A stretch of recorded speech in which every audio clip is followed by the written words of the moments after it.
my uncle once wrote for Greenpeace, and he said that until we get threatened by aliens, will human beings not be able to join hands and see themselves as human beings. That's a very Aquarian thought process on many levels. The fact that it's aliens, threatened or not threatened, the thought of that actually makes people realize that we're all human. And that is a very Aquarian thing.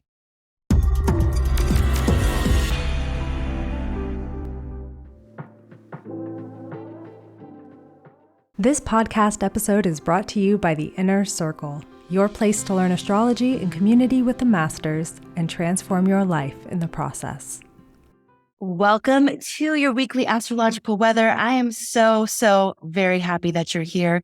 For those of you who are new to our channel, welcome. Go ahead and hit that subscribe button and notification bell because you have just joined a worldwide astrological conversation that's happening here every week. So if you subscribe, then you'll make sure to get alerted whenever we have a new video here on the channel. For those of you who have been joining us for years, months, weeks, welcome back. This is a huge week astrologically. Wendy and I were talking before we went live, and Wendy was saying that it's basically the biggest week of the century, which you're going to find out why.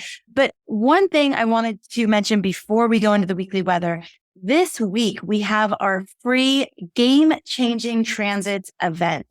This is where you're going to learn how to anticipate, interpret, and prepare for life's most fateful transits. So the ones that come in and just change things forever.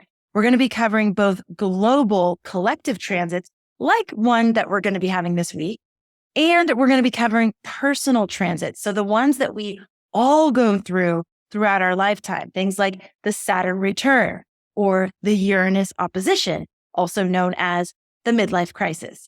So we're going to be talking about all these things with 12 different astrologers. These are our upcoming Inner Circle astrologers. They are amazing. This event is one that you definitely want to catch. Again, it's free. It's happening this week. Go to astrologyhub.com/game changing and join us today. Reserve your spot.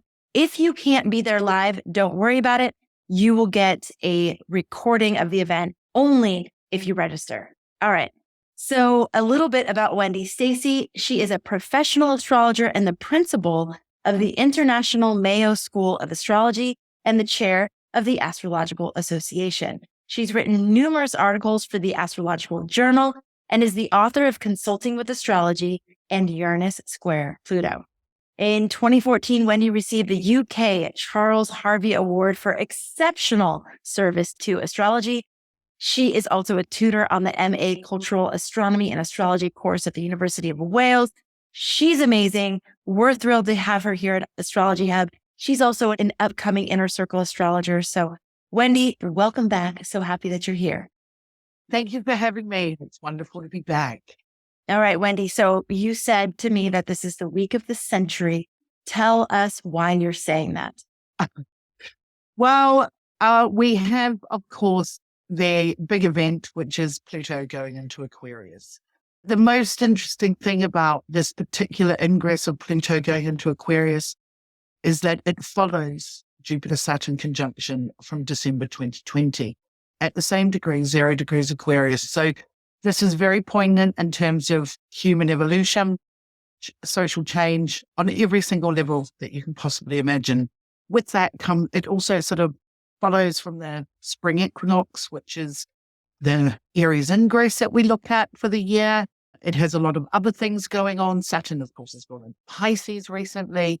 So all these things contribute to that, but it's a really, really big historical week, very historical. Okay. Can we unpack it a little bit? I know we're talking about it a lot at the Game Changing Transits event. Yeah, we are. Yeah. However, we won't get to spend as much time with you personally on it. There'll be a lot of different astrologers on the panel. So tell us what you mean. So it's a historical moment. It's huge for human evolution. It's also touching the very critical point that we experienced in 2020. So how does this all come together in your perspective? And by consider rapid, we enter the Star Trek era. That is what we're about to do. So Aquarius is, whether you look at it from an archetypal, Uranus is the sky father. So everything sky, from flying to technologies to space. And, a lot of people get very scared about this, but it's actually incredibly exciting, particularly very much about our place in the universe. And I know that sounds very hairy, but it really is about taking us to a level rather than being more Earth focused, we're more sky focused. Everything's going to be about the sky, the weather, birds, space, flying, aerodynamic stuff, all that sort of thing. But that's just one part of it. There's also, Aquarius is very intellectual. It's about the brain. So it's very much about developing the brain, understanding the brain. It becomes very intellectual, and life revolves around the brain rather than sort of more material things. So, and now Pluto is coming out of an Earth sign. So it's more about what we know, how we're going to keep up. It's about artificial intelligence. And the thing is, it's Aquarius is very fast. We're not used to that pace. We've sort of been living in a world based on quite different foundations, and it's sort of slower. Now we're about to pick up, and it's going to go quite quickly. So, quite radical. I mean, in terms of education, what kids learn at school, what we do for jobs, how we work, how we sleep, how we eat, all these things are going to change drastically and quickly. And I know that sounds dramatic. It sounds very dramatic, but actually it is that dramatic. I mean, without getting into, we had 3 meals a day based on the working hours from basically 100 years ago, or even further than that. On the Industrial Revolution, we eat 3 meals a day based on those working hours. That all changes now. We live in a world and it's going to rapidly become different. People are going to be able to work from anywhere in the world. And I think I touched on this last time, but Aquarius is an air sign, and it's going to move at a much faster, rapid pace. And it's very exciting. I mean, and it sounds scary, but it's not, Well, Wendy, I think the part that feels somewhat scary, and I'm also like reporting from our community, things I hear, and even things that I've experienced myself. First of all, it feels like we're going fast already. So it's kind of like, wait, what? We're going to go faster? It's going to be busier? It's going to be faster? How is that even possible? That's one thing. The second thing is I think there's fear that with all this intellectual sort of tech and progress, and that the heart will be left, that there, it will no longer be about heart connection, especially with things like AI, where you're like, whoa, how does that all fit in? So, how are you viewing those things? Well, Aquarius is often about the moral compass, but of course the shadow of that is also about the moral compass. So, so you often get so whenever a planet goes into a sign, like when Pluto goes into Aquarius, this week, so the shadow is Leo, and Leo rules the heart. It also rules children, and it also rules royalty. So you can already see the royalty sort of, it's not going to be what it was, if at all. So things like this. So the shadow of Aquarius is what is of concern. So when Pluto went into Capricorn in 2008, one of the major concerns around the world that was discussed at the World Economic Forum in January 2008 was shortages of food. That is the opposite to Capricorn. The shadow is Cancer, and Cancer is food. So this is the shadow you get. And you can already see royalty is more in the press now than it ever has been, from America to all around the world. But it won't be just the British royal family. It'll be every royal family that is not congruent with, Aquarius is about equality, democracy. So the unfortunate side of that is the heart. The heart has to work. We have to work much harder to get that heart into it. And for children, Leo rules children as well. Yeah. What do you see for the children? I mean, so, okay, let me make sure I'm understanding this. So Pluto is moving into Aquarius. When you're wanting to consider the shadow of a transit, and maybe we could do this for any transit, you take the opposite side. the opposite sign on that, on that spectrum, right? So the opposite of Aquarius is Leo. And so when you want to look at the shadow, you consider, like, how do you interpret that? The Leo shadow, like Leo in its shadow? Yeah. So for example, like Aquarius is about equality for all, whereas Leo is about royalty and leadership. And there is no room for, tall poppies in a society where everyone is equal. So therefore, there's a dumbing down or crumbling of those institutions where Leo speaks, where Leo is dominant. So things like royalty, which is not democratic whatsoever. It's not about equality. So that will fall. It will fall. And all things Leo, and, children are ruled by Leo in a modern sense in terms of play.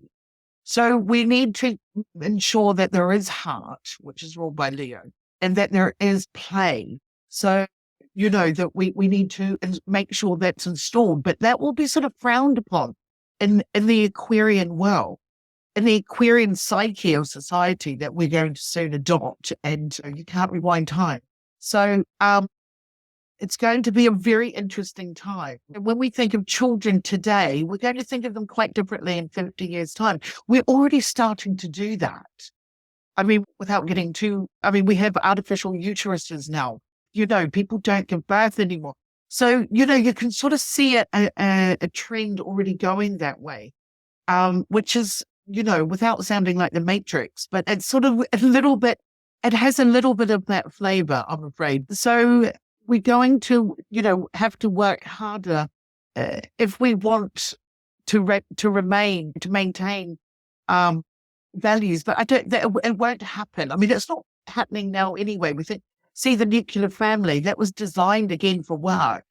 The nuclear family and marriage were actually, constructs, social constructs to help a working environment. Under the earth element, these no longer serve. We don't need to be married for a start. We don't need to have a man and a woman for a start. Things like that. We can have genetically 3 parents now. So we can already see the goalposts changing on the larger social scheme of things. Wow. Try not to be too dramatic, but it is a radical shift.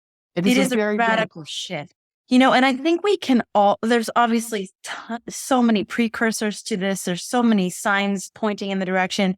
I even have had to find within myself, there's the knee jerk, no, I don't like that. There's the knee jerk, like that feels icky or creepy or, there's something about it that feels sort of cold and like, isolating. And Aquarius is like that. And I always say to students, or I say, in 95, I remember in 1995, having a discussion at work with people who worked in IT, in the IT department. And I said, in 10 years' time, children are going to have mobile phones. I worked in a company of 500 people where no one had mobile phones in 1995. And I said, in 10 years' time, every school kid will have a mobile phone. And not only did people not believe that, but they said, I don't want to live in a world like that. But now we do. And actually, it's just not so bad because our own moral compasses shift too. We actually change, we adapt, we're incredibly mutable, I guess humans, but it won't be as, Well, I'm thinking at the beginning of any huge change, the initial thought is, no, I don't want to live in a world like that. And then yet as things change over time, I bet at the beginning of the internet, even cars, like all the different things that have come that we just take for granted is like, of course. Yeah. And if you think about what we're doing right now, this is actually utilizing tech. You're in the UK, I'm in Hawaii, and we're connecting with people all over the globe with our hearts. I will say that I feel like we bring our heart into what we're doing here every week. But if I'd heard about this 20 years ago, it might sound creepy, especially if someone's going to be in this little box and like people are going to tune into to this thing, and you're a whole team of people you work with who you've never met in person. Like, whoa, could have been just even hard to fathom. It's a bit like, when Back to the Future came out and, they had those screens at the dinner table and they were talking to people, which was like Zoom. And, Yes. it was like, oh my gosh, people would say it's never going to happen in my lifetime. Well, of course it has. It has. And it's only going to get, even more so. And, I think there's a concern of keeping up. But I think, we will all bring value to whatever we know, whatever data, we'll be overloaded with information. So we need to apply filters. We need to have good filters because it's, going to ramp up. Well, and keep our values, right? I mean, and as the technology changes, there's a million new technologies that you could explore every single day, things that maybe you feel aligned with and things you don't. I've already had that experience of like, wow, no matter what the tech changes are, no matter what the quote unquote progress is, as long as I'm stay true to my values, then it doesn't really matter what tool we're using to facilitate whatever we're doing. It's exactly, which is a good thing because, one of the co-rulers, dispositors of Pluto and Aquarius is Uranus and Taurus, which is going to maintain that. And so the great thing about its ingress into Aquarius is that it's going to be grounded. There's going to be some value-laden, evidence-based sort of concern for, how we go forward. Saturn and Pisces, not so much, but the Uranus and Taurus is going to make sure that the foundations of this are going to be set well, I think. That's what is quite beneficial about this particular ingress. Yeah. Okay. Well, I know we've spent a lot of time on this, but it's that big of a deal. I'd love for us to go through the days this week so people can understand that timeline. Before we do that, we're going to take a very quick break. And when we come back, we'll go through the days. Hey everyone, I'm Kayla Castell, and I'm super excited to be one of 12 extraordinary astrologers sharing about life-changing personal transits and planetary transits that inspire historical events on Astrology Hub's Game-Changing Transits event. Go to astrologyhub.com/game-changing to learn more and register. See you there. Okay, Wendy, let's break it down day by day. What can we expect today? And then walk us through the rest of the week. Okay, well, it's great. We start off on the 20th of March because it's a spring equinox. So it's great. And, a lot of people look at the 20th of March, that spring equinox, where the sun is at 0 degrees of Aries. So it's basically the astrological New Year's Day, along with a lot of Eastern religions as well. So it's the start of the new year and it creates a theme for the new year. Also for the next quarter until the summer solstice, when the sun goes 0 degrees Cancer. But this here is a very, very important day because it does lay out all the themes for the next year. And this particular day, where the sun is at 0 degrees of Aries, is a very interesting one because it's just separated from a conjunction to Neptune. So it's sort of coming out of the fog and then it's meeting Mercury in Aries as well. So this is a very fresh, a really nice and fresh new start. It's a nice new year. It's, sort of bursting with, it's like a blossoming, if you like. It's not alone in Aries with Mercury. Of course, Chiron and Jupiter are there as well. So it's a very strong, fiery start to the year. Very sporty. It's a very innovative, and anything that's sort of new and fresh. And, it's a great time. It's a great time, and people feel renewed. I guess people want to get up in the morning.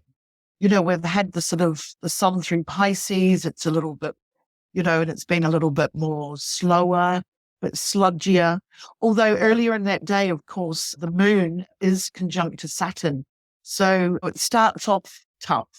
And of course, it is the first conjunction of the moon with Saturn, since Saturn went into Pisces earlier in the month. So the moon there is the first one. So it can be a bit melancholy, if you like. But now from the 20th, we have sort of a renewed sense. People, jumping out of bed, if you like. much nicer. And also to say that, this particular week as well, all of the planets are in a bundle in the sky. So they're very focused, very concentrated. And the only planet that's sort of out on its own is Mars and Gemini. So that, and of course, that rules this stellium in Aries. Well, there's, 4 planets, the Sun, Mercury, Chiron, and Jupiter. So it's quite strong. Do something new that day. Do something spontaneous. Because, it's high energy. It's really high energy. It's cool. And all the planets are direct as well, of course. And then on the 21st, well, that's depending on what continent you're on, of course. But looking at universal time, so Greenwich Mean Time, we have the new moon in Aries. So the new moon, of course, that adds to all of what had gone on before. So now you have the moon, the sun, Mercury, Chiron, and Jupiter in the Aries. So again, really high energy. So run. It's a great day to go for a run. Again, that Mars is out on its own. And also that sun moon, new moon actually makes a sextile to Pluto, which is just 2 minutes away from moving into Aquarius. So it's a nice alignment with the sun moon, that new moon, introducing Pluto into Aquarius. So that particular day, it's a good time to put things into fruition that you just couldn't get started. It's a really good time for, often what stops us doing things is actually getting started. And the 20th and 21st are fabulous days to do that. They are just bound with, new energy, high energy, innovation.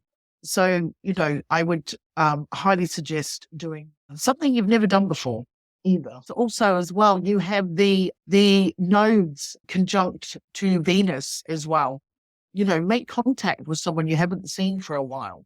Or, if you do find someone that you haven't seen, or even a stranger, it's sort of like meeting someone sort of has a fatalistic quality about it, or a soul-searching quality about it. It's very pleasant. So that's quite nice as well. And then on the 22nd, you have the moon is separated from the sun, but it's still very, very high energy. But the difference here is moon, the day of the 22nd, the moon meets Jupiter. So things really ramp up. And so you're going from a run to high jumping. It really is a great time to put things in motion. I can't say that enough. It's, anything you want to start then. So those 3 days, the 20th, 21st, 22nd, high energy, very high powered days, very physical. You may find you don't sleep very well. These are going to be days, it's going to be hot weather somewhere. It's going to be very hot. Aries is hot. Mars is out on its own. So, the heat, you'll feel hot. Even, perhaps in colder temperatures, it'll be a bit warmer than it normally is.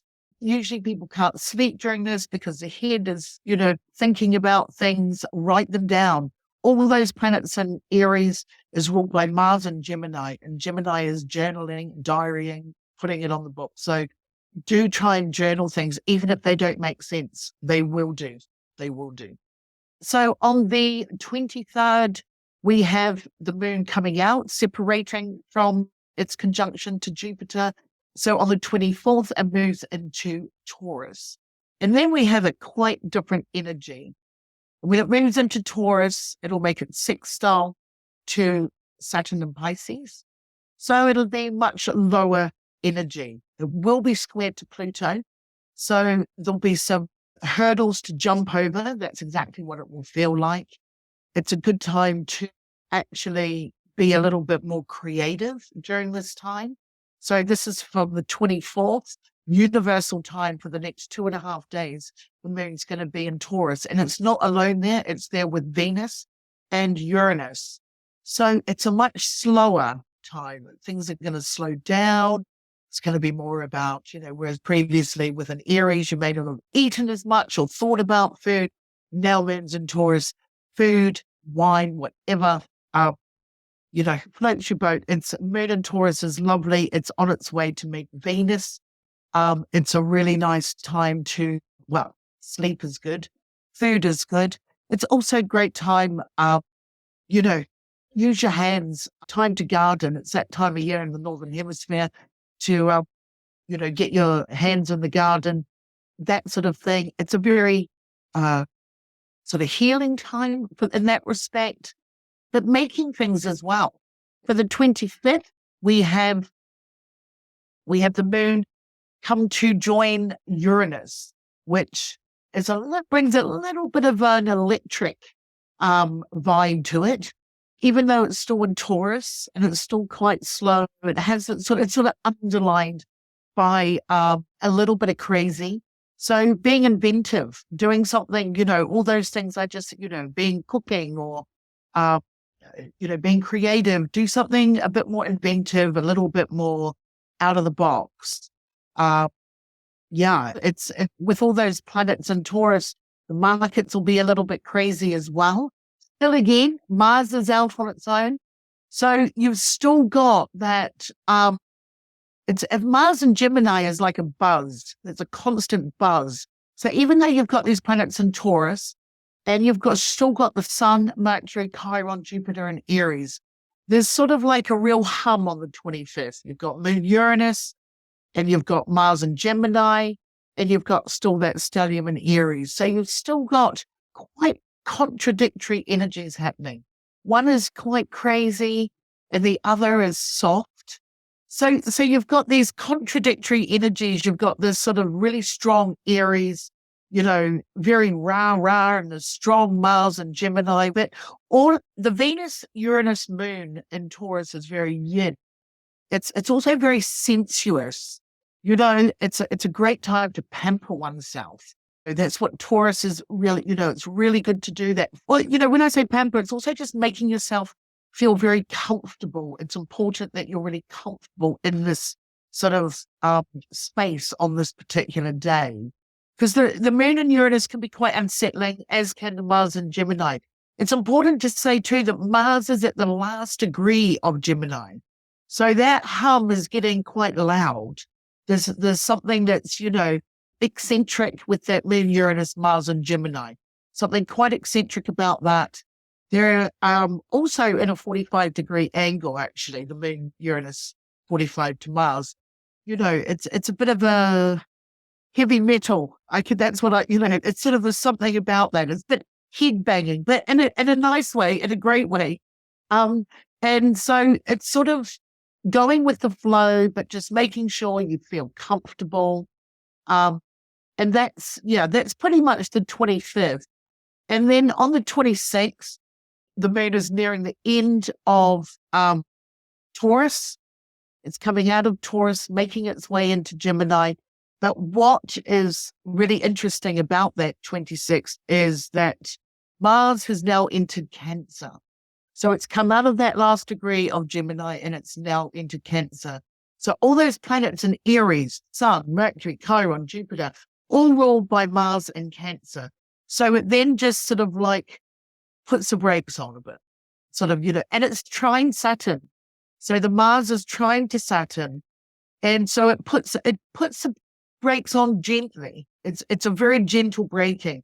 So it's quite a reflexive time, actually, with the moon coming out of Taurus, Venus, Uranus, and Taurus. So even though you've got all those planets in Aries, which sort of seems very rah, the Mars in Cancer is much softer. Again, much more yin. It's a time to reflect, a time to contemplate.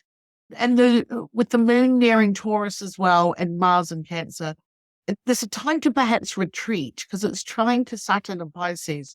So there's going to be a feeling like you just want to be alone, or, you could be alone with not necessarily just yourself, but with others. But, it's a bit of an escape, I guess, if you like, a retreat. So, it's a great time for rituals. It's a great time to meditate, to do Tai Chi. I mean, Mars trine Saturn and Pisces is such a Tai Chi or a yoga sort of signature on there. It's a gentle pause, if you like. So again, that's quite contradictory to all those planets in Aries. But but it'll really soften it. It will, it will soften it. And it's a very strategic time.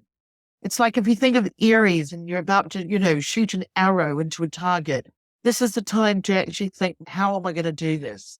What am I going to do? What is the best way? That sort of thing.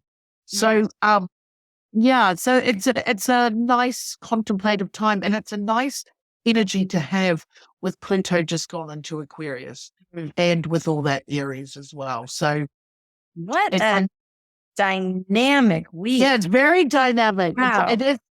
Yeah, but there's a lot of nice things going on. I mean, it is sort of rah, rah, rah in the middle of it, but there's some, with Mars going into Cancer, I mean, it feels like it's been in Gemini forever. Since, what was it, September, October. So it's been there a long time.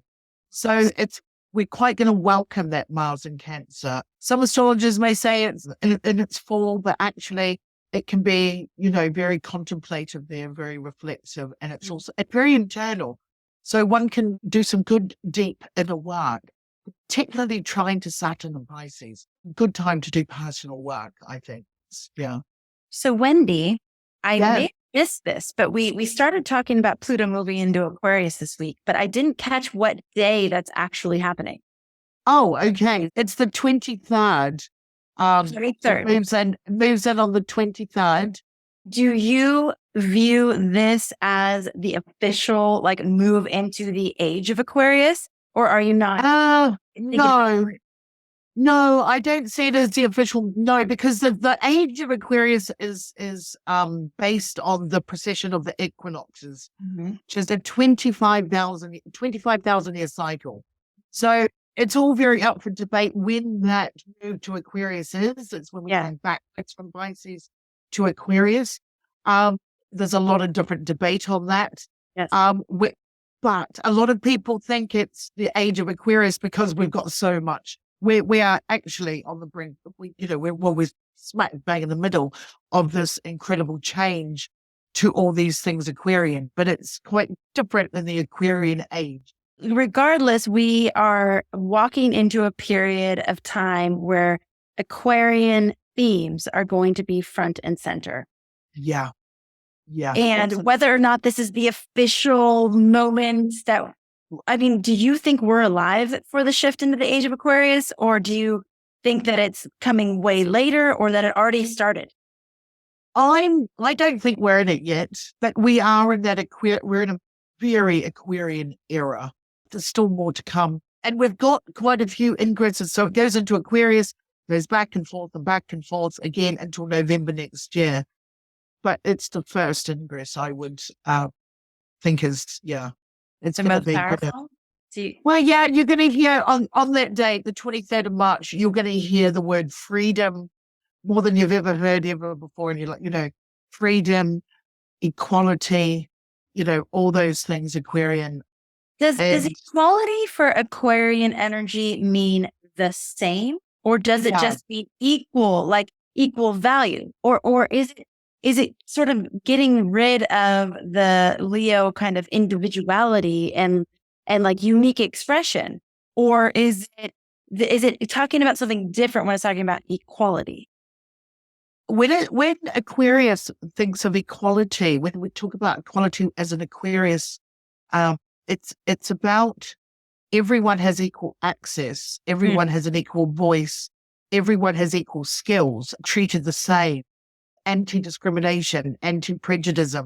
It's quite interesting. My uncle once wrote for Greenpeace, and he said that until we get threatened by aliens, will human beings not be able to join hands and see themselves as human beings.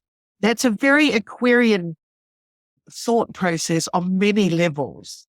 The fact that it's the space, it's aliens, and it's threatened or not threatened, but even just the thought of it, or whether it's propaganda or not, the thought of that actually makes people realize that we're all human, and that is a very Aquarian thing. And we've never really done that as human beings. We've done it in pockets. But actually, as a global society, Mm. It's never been done, I guess. Wendy, if there are people that are wanting to know how Pluto and Aquarius might affect them personally, and they're Yes. thinking about getting a reading, maybe through our Astrologer Connect platform, what would be a great question to bring an astrologer about Pluto and Aquarius? 3 things I'd look at: which house Pluto is moving through their chart, which house that's in, what is it affecting, and of course, what aspects it's making. If anyone has anything at 0 degrees of fixed, so Leo, Scorpio, or Taurus, Pluto is going to square or oppose that. And they're going to know that's happening. They're going to feel it. And they would have been feeling it for quite a while. But also, it's Pluto and Aquarius, the rulers of that is Saturn and Uranus. And Saturn is in Pisces and Uranus is in Taurus. So I would also be looking at what they're doing in the natal chart too, how they're picking up the chart, how they're picking up the those planets.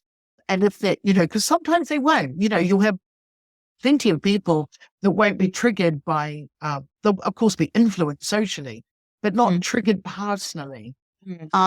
And so where those planets are in their chart is important, both natally and by transit. Okay. And in terms of the overarching theme for the week, if we had to choose one word or one phrase, what would you say it is? I would say it is the absolute beginning of so many things. It is a new start, reset. It's the reset button has been pushed this week. Wow. Okay. Well, I think for a lot of people, that's probably really good news. And I think for some people, it might be a little unsettling, but either way, it's happening. So now we know, once we have the information, that we can make choices on how we want to work with it, right? That's the whole reason why we do the weekly weather. It's like, here's the weather forecast. Here's the astrological currents we'll be writing. Now you're aware, you can make choices. You can decide how you want to engage with these cosmic tides, right? Yeah. And there's always a positive outcome. There's always positive ways to work with that. Yeah, absolutely. And you see that, right, Wendy? Not everybody agrees with that statement, but I actually see it the same way too, is that there is always a positive possibility. There's always, and it also depends on how we define positive. Sometimes positive isn't comfortable, right? Sure. And it's instead of resisting that, what's going on, there's something always great about embracing it and being in that and realizing whether it starts. And sometimes I think things can start off uncomfortable, but the more you sit with it, the more familiar you become with it too. And the more, you can end up embracing it, in fact. And, and there's ways to work with it. There's really, and everyone's different. So all the different energies not always compatible with everyone, but even still, I think people can use it and work with it, do something they haven't done before. It's walking in other people's shoes, things like that. Yeah. Okay.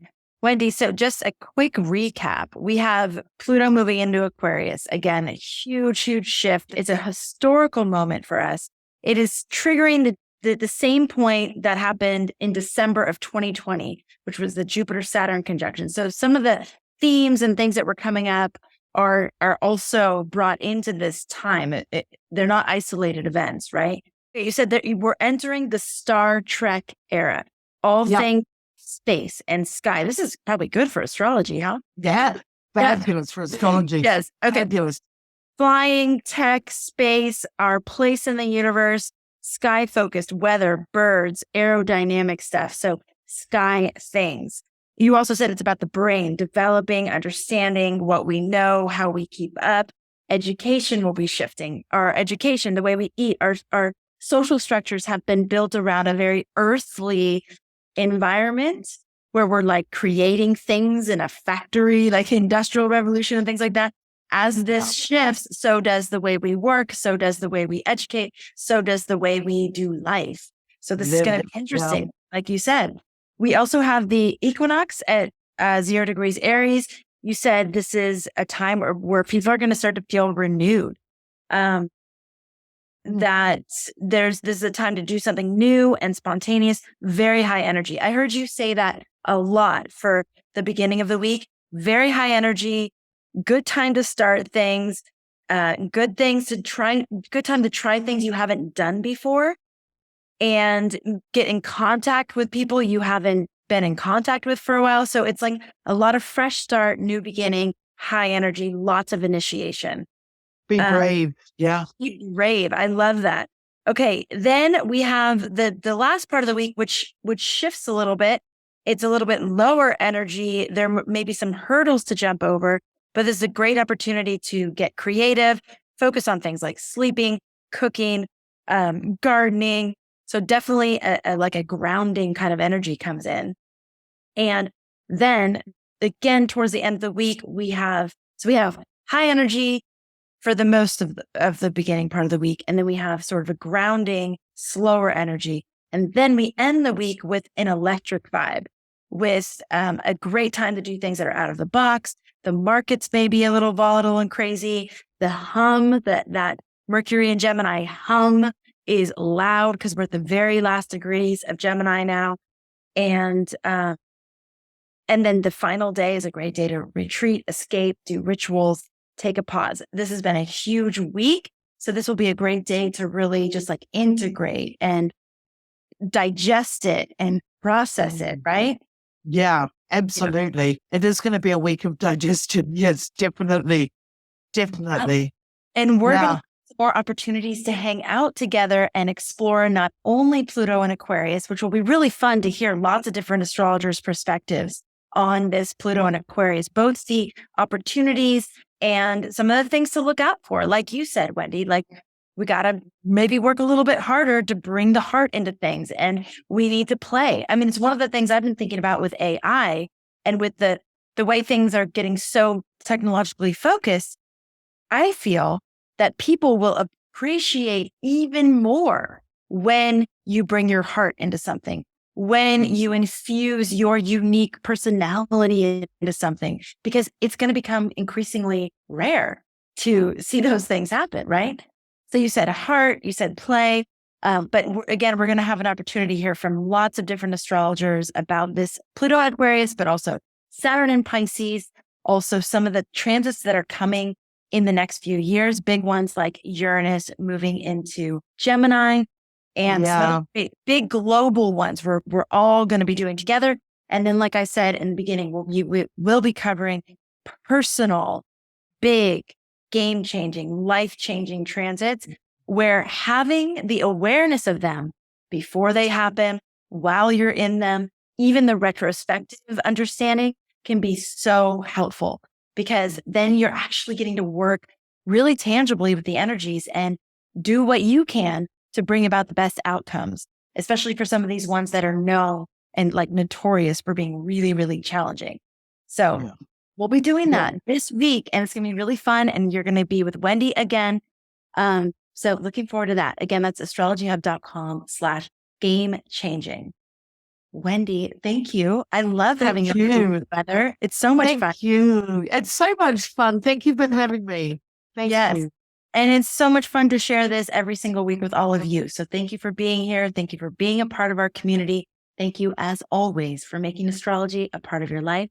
We'll catch you on the next episode. Take care.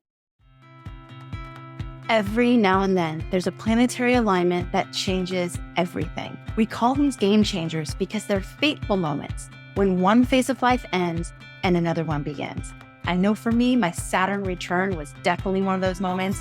And we all rode the life-changing transits of 2020 and 2021 together. At Astrology Hub, we've found that the more you can anticipate, interpret correctly, and prepare for these moments, the more you can turn something that feels like it's happening to you into something that's happening for you. And we have some big game-changing transits that we will be experiencing this year. To learn about these big collective transits and the personal life-changing transits that we all go through, we're gathering our 12 upcoming Inner Circle Astrologer Guides for a free live panel event. You'll hear from Sam Reynolds, Georgia Stathis, Gemini Brett, R.A. Moshe, and more. Day one, we'll go deep into collective transits like Saturn's move into Pisces, and Pluto's move into Aquarius and how these could impact the world. Day 2, we'll explore life-changing personal transits like the infamous Saturn return, Uranus oppositions, aka the midlife crisis, and more. If you're interested in joining us, go to astrologyhub.com/change and reserve your free spot now. That's astrologyhub.com/change. We can't wait to see you soon.